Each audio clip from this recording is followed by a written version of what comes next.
Malaikat adalah makhluk surgawi yang tinggal di surga bersama Allah serta melayaninya. Mereka datang ke bumi hanya ketika Tuhan menyuruh.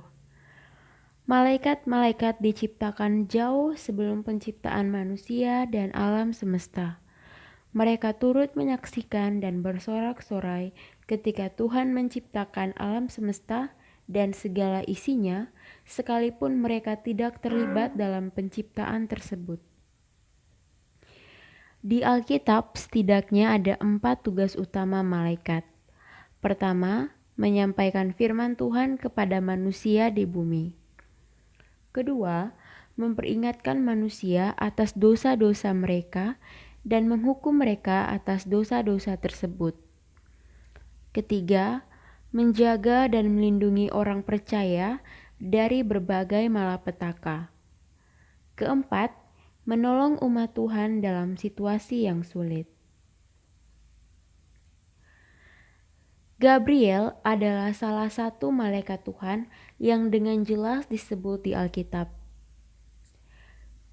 Nama Gabriel punya makna yang sama dengan kata malaikat. Kata Gabriel berasal dari bahasa Ibrani, bahasa asli Perjanjian Lama, Gavriel, yang berarti utusan Tuhan atau pahlawan Tuhan. Sedangkan kata malaikat dalam bahasa Ibrani disebut malak, yang juga punya arti utusan atau suruhan Tuhan. Hal ini berarti bahwa makna utama kata Gabriel dan malaikat adalah suruhan atau utusan Tuhan. Pemakaian nama Gabriel semakin mempertegas jati diri malaikat Gabriel sebagai utusan Tuhan. Gabriel merupakan salah satu dari 3 malaikat agung bersama dengan Mikael dan Rafael. Penampakan pertama Gabriel di Alkitab adalah kepada Nabi Daniel. Gabriel menampakkan diri kepada Daniel sebanyak 2 kali. Salah satunya adalah ketika ia memberi pengertian kepada Daniel tentang penglihatan yang dilihatnya di tepi sungai Ulai, Persia.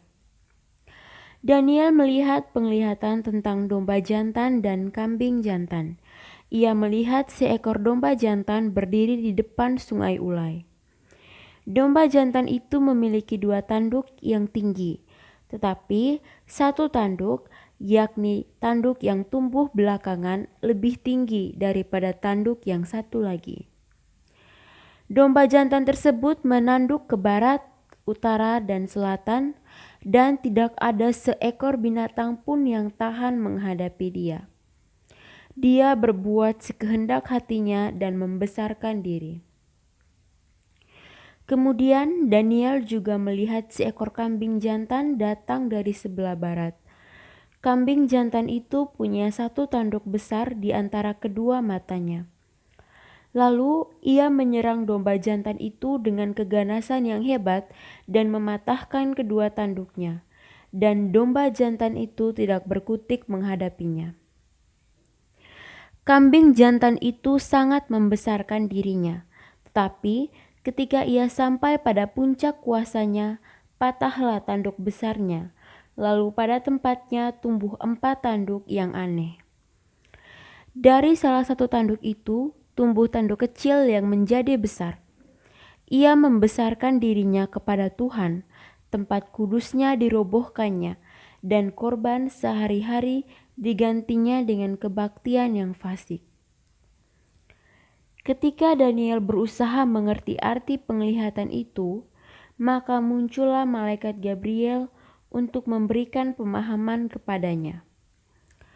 Gabriel mengatakan bahwa domba jantan itu melambangkan kerajaan Media Persia, sedangkan kambing jantan itu melambangkan kerajaan Yunani yang mengalahkan kerajaan Media Persia. Tanduk yang besar itu adalah raja pertamanya. Bahwa tanduk itu patah dan muncul 4 tanduk lain, berarti akan ada 4 kerajaan muncul dari kerajaan itu. Tanduk kecil yang muncul dari salah satu tanduk itu adalah seorang raja jahat yang akan membinasakan banyak orang, bahkan menentang Tuhan. tetapi ia sendiri akan dihancurkan Tuhan. Penglihatan Daniel ini adalah nubuat yang belum terjadi pada masa itu, tetapi yang telah terjadi sekarang. Dari sejarah kita tahu bahwa Raja Yunani pertama itu adalah Alexander Agung yang mengalahkan kerajaan Media Persia. Ketika ia wafat, kerajaannya dibagi 4 oleh para jenderalnya. Dan raja jahat yang muncul dari salah satu pecahan kerajaan Yunani adalah Antiochus Epiphanes yang membunuh banyak orang Yahudi dan menajiskan bait suci mereka pada tahun 167 sebelum Masehi. Satu lagi penampakan malaikat Gabriel kepada Nabi Daniel adalah ketika ia sedang kusyuk berdoa bagi pemulihan kota Yerusalem dan bangsanya, Israel. Saat itu Daniel sedang memperhatikan jumlah tahun yang berlaku atas timbunan puing Yerusalem menurut nubuat Nabi Yeremia. Maksudnya, jumlah tahun ketika kota Yerusalem dibiarkan tanpa dibangun dan ketika orang Yehuda dibuang ke Babel. Jumlah itu adalah 70 tahun, sesuai dengan nubuat Nabi Yeremia. Yerusalem adalah ibu kota Israel, pusat pemerintahan dan tempat berdiam para raja Israel. Selain itu dan yang terpenting, kota Yerusalem adalah tempat bait suci berdiri sebagai lambang kehadiran Tuhan.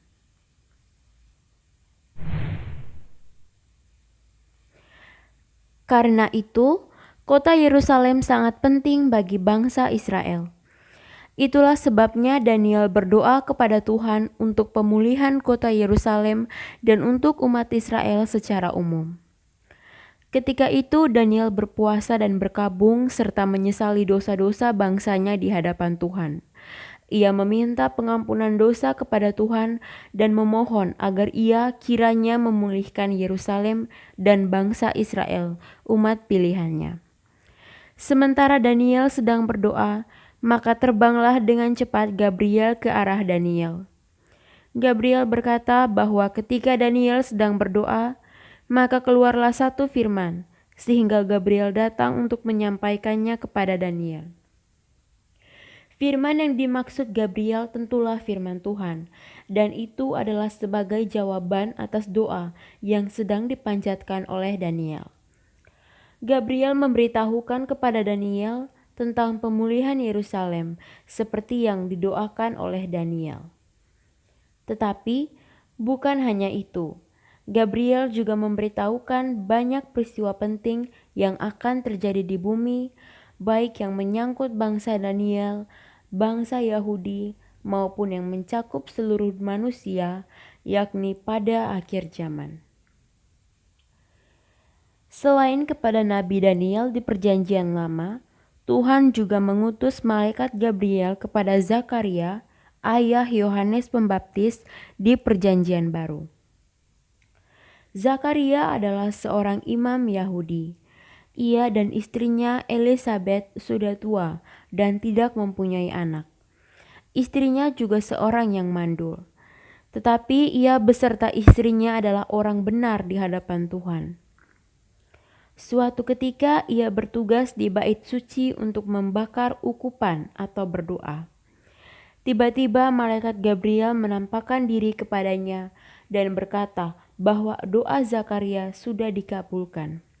Istrinya akan mengandung dan akan melahirkan seorang anak, dan hendaklah ia menamainya Yohanes. Gabriel juga berkata bahwa anak Zakaria kelak akan membuat banyak orang Israel berbalik kepada Tuhan.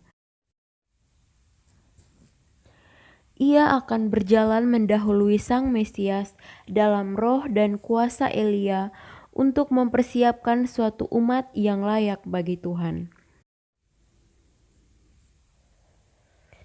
Zakaria sudah lama berdoa bagi kelahiran seorang anak.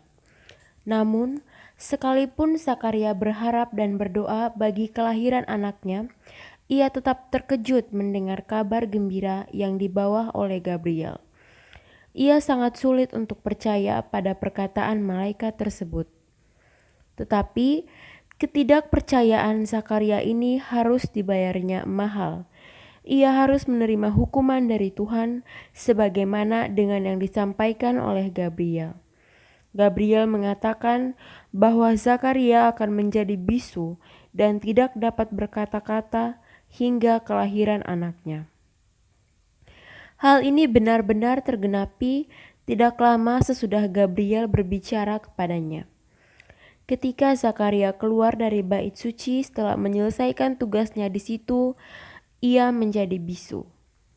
Zakaria baru sembuh dari kebisuannya tatkala anaknya lahir dan menamainya Yohanes, seperti yang telah dikatakan sebelumnya oleh malaikat Gabriel. Kemunculan terakhir malaikat Gabriel di Alkitab adalah kepada Maria. Maria adalah ibu Yesus. Ia merupakan perempuan sederhana yang tinggal di kota Nazaret, Galilea. Ia masih gadis dan sedang bertunangan dengan Yusuf, seorang laki-laki dari keturunan Daud. Suatu ketika malaikat Gabriel datang kepadanya untuk memberitahukan bahwa ia akan mengandung dan melahirkan seorang anak laki-laki yang menjadi juru selamat dunia. Ketika Maria mendengar hal itu, ia sangat terkejut sebab saat itu ia belum menikah, sehingga tidak masuk akal dia bisa mengandung dan melahirkan anak. Namun malaikat Gabriel menjelaskan bahwa Maria akan mengandung juru selamat dari Roh Kudus. Kemudian Maria pun percaya kepada ucapan Gabriel dengan berkata, "Sesungguhnya aku ini adalah hamba Tuhan, jadilah padaku menurut perkataanmu itu." Ini adalah sebuah sikap yang berserah penuh kepada Tuhan. Membawa kabar baik kepada Maria tentu adalah suatu keistimewaan bagi malaikat Gabriel. Sebab berita yang dia bawa bukanlah berita sembarangan, melainkan berita besar, yakni kelahiran Sang Juru Selamat dunia yang membawa keselamatan kekal bagi seluruh umat manusia.